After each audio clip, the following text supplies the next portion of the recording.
மக்களே நாம வந்துட்டு இன்னைக்கு சோசேஜ் ஃப்ரை நன்றாக வந்துட்டு செஞ்சுருக்கிறோம். இன்னைக்கு வந்துட்டு நமக்கு இதுதான் ஸ்பெஷலு.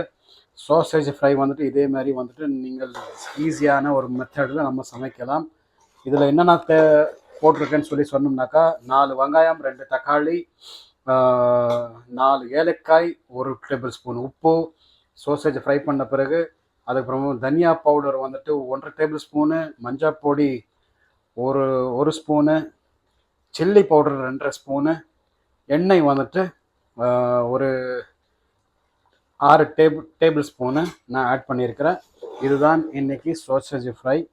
சோசேஜ் தனியாக வந்துட்டு நம்ம ஃப்ரை பண்ணிவிட்டு இந்த மாதிரி ஒரு திக்கான ஒரு கிரேவி நம்ம ரெடி பண்ணணும். அந்த அளவுக்கு ஒரு அற்புதமான ஒரு சுவையான ஒரு எல்லா மசாலாக்கள் சேர்ந்து அருமையாக இருக்கும். நிச்சயமாக உங்களுக்கும் பிடிக்க வரும்.